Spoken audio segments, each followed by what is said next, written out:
Alors, bonjour les amis, aujourd'hui on va parler de l'impact que peut avoir le marketing de réseau.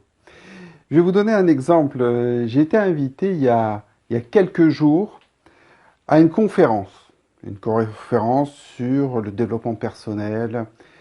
Et je trouvais ça intéressant de pouvoir assister à ce type de conférence. Et le pitch, en fait, de cette conférence, c'est donner des clés à la jeunesse pour pouvoir développer leurs compétences et pour pouvoir avoir une vision différente de la vie. Donc, je suis allé à cette conférence. Et il y a quelque chose qui m'a surpris, qui m'a étonné au départ, parce qu'il y avait un petit commentaire en bas. Alors je me suis dit, tiens, peut-être c'est une présentation d'affaires, je ne sais pas. Et en fin de compte, je vais vous expliquer. Il se trouve que la personne qui avait organisé cette conférence, Ange, avait découvert un CD, un double CD, je vous mettrai un lien dessous, qui était un CD de formation qui est fourni avec le dossier de démarrage d'une compagnie de marketing de réseau. Je connaissais le CD, c'est un CD qui est très intéressant, qui est très long. Il y a 2 CD audio, si je me trompe pas, c'est 70 minutes par CD, donc bon, c'est assez long. Mais la personne, Ange, a voulu partager un certain nombre de chapitres d'un CD auprès des jeunes, pour les sensibiliser aux aspects qui étaient dans ce CD. Et j'ai trouvé ça extraordinaire. Parce que, au départ, la personne avait découvert cette compagnie par les produits. Il se trouve qu'elle a pris une licence pour pouvoir bénéficier d'un meilleur tarif. Elle se retrouve à avoir le CD en main. Elle l'écoute. Ça la touche, ça a un impact direct sur elle. Et elle se dit, vraiment, il faut que j'organise des ateliers pour faire découvrir ça, pour pouvoir apporter des choses aux gens, parce que dans mon expérience personnelle, c'est des choses qui me sont arrivées. Et j'ai trouvé ça très intéressant, parce que, en fin de compte, souvent on oublie, dans le marketing de réseau, aujourd'hui, c'est vrai qu'on mélange la vente directe en réseau, le marketing de réseau, tout ça c'est la même chose, et on l'englobe sous une étiquette de vente. Et qu'en fin de compte, on dit, voilà, en fin de compte, les seules choses que tu as besoin de vendre, c'est de connaître, les seules choses que tu as besoin de connaître plutôt, c'est comment vendre ce produit, quels sont les arguments par rapport à la concurrence, comment je vais mieux organiser pour fidéliser ma clientèle, comment avoir plus de clients. Et on oublie quand même une des bases du marketing des réseaux, c'est la relation avec les gens. La notion de communication, de formation. En fait, c'est presque la base même de notre activité. Et on espère développer des réseaux de plusieurs milliers de personnes, de plusieurs milliers de distributeurs qui vont nous être fidèles et qui vont avoir envie de nous suivre dans ce qu'on développe, simplement en leur donnant des techniques de vente. À ce moment-là, aller vendre des climatisations, aller vendre des fenêtres, voilà, et on est dans des professionnels de la vente. Je trouve que c'est vraiment important de faire la différence. Moi, j'ai mon expérience, j'ai découvert le marketing de réseau en 1990, il me semble, oui, 1990. Et en fait, moi, j'étais un technicien, c'est-à-dire j'avais une formation d'électronicien, et donc très cartésien. Et donc, s'il n'y avait pas eu la formation, je pense qu'aujourd'hui, je ne ferais plus de marketing de réseau et ça n'aurait pas changé ma vie comme ça l'a changé aujourd'hui. Parce que il est vraiment essentiel de se former, d'avoir des éléments de formation qui vont vous aider à développer votre activité. J'écoutais un témoignage de quelqu'un qui a beaucoup de succès dans une compagnie.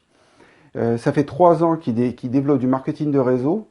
Et la base même de son activité, c'est de dire, vous devez lire au moins 30 minutes par jour, vous devez écouter des enregistrements de votre compagnie ou de développement personnel, vous devez assister aux événements.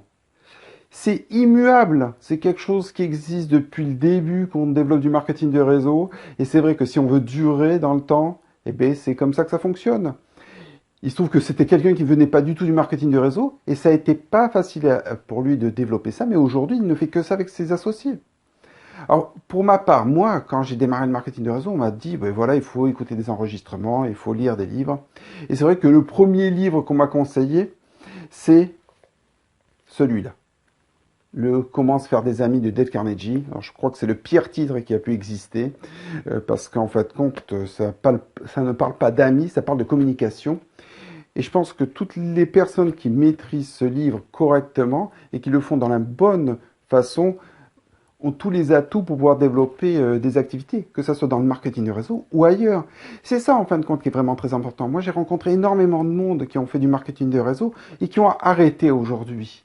Mais par contre, grâce à la formation, historiquement, moi, j'ai découvert le marketing de réseau par le groupement. Et on avait une comment dire, une grande formation et beaucoup de distributeurs de cette époque-là qui ont arrêté leur activité. Beaucoup sont devenus des entrepreneurs dans le domaine classique parce que la formation qui avait été apportée à un moment donné leur a permis de pouvoir avoir une vision différente des choses et de pouvoir se lancer, de prendre confiance en eux et de pouvoir faire d'autres choses que le métier pour lequel ils étaient dédiés.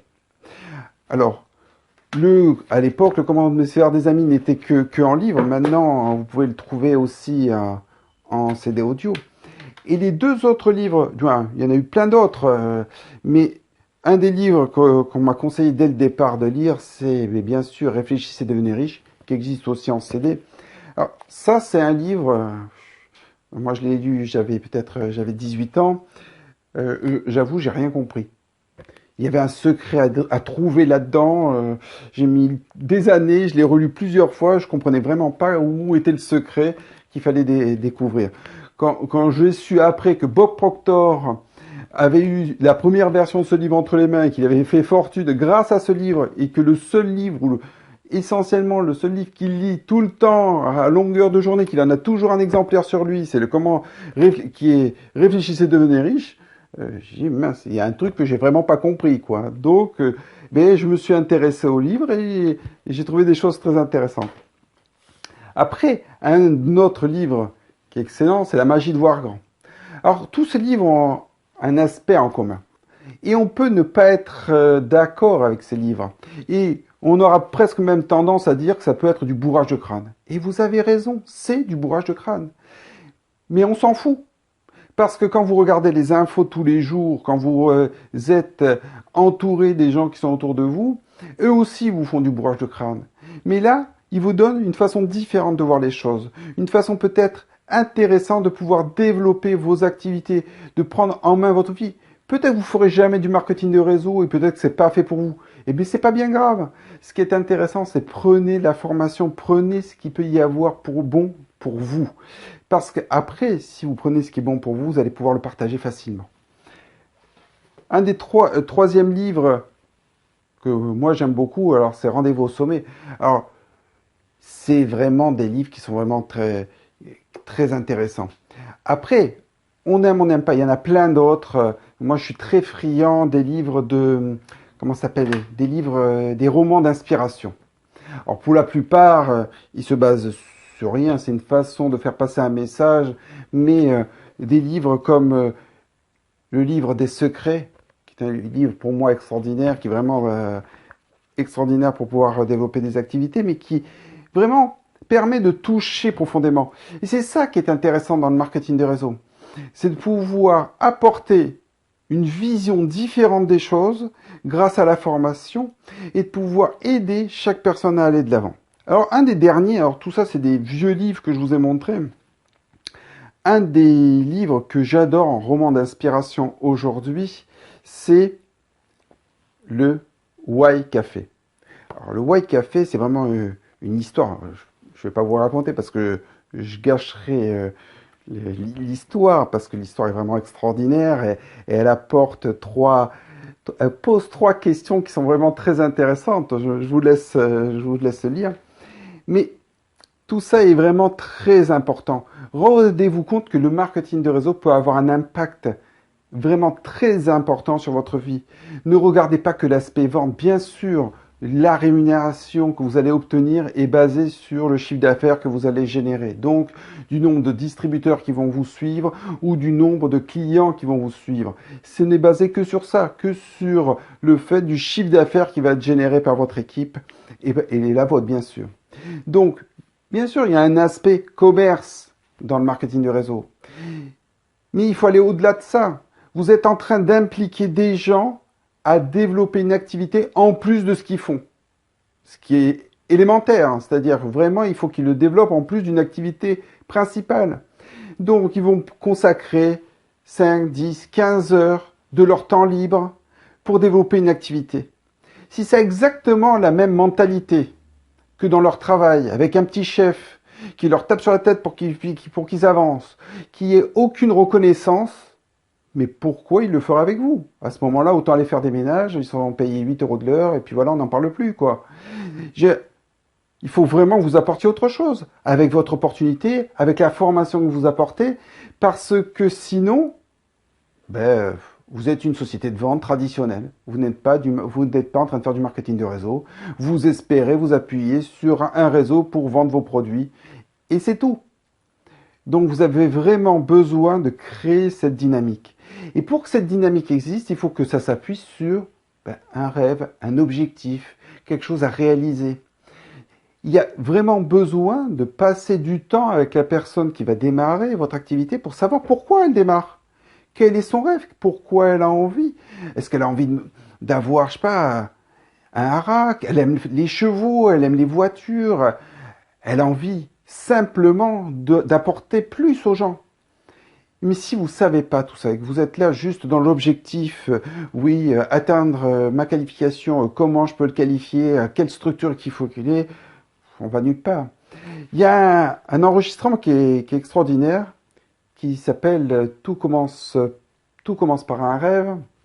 Vous pouvez le trouver sur libreentreprise.com. Il a le mérite d'exister. Il est vrai que moi, je préfère l'original de cet enregistrement, mais celui-là a l'avantage d'exister et de pouvoir essayer de nous transmettre un petit peu de cette énergie qu'il y avait sur cet enregistrement. Et tout est dit là. C'est-à-dire que vraiment, on a besoin de définir pourquoi on fait ce type d'activité. Et en déterminant cet aspect-là, on va changer la vie des gens.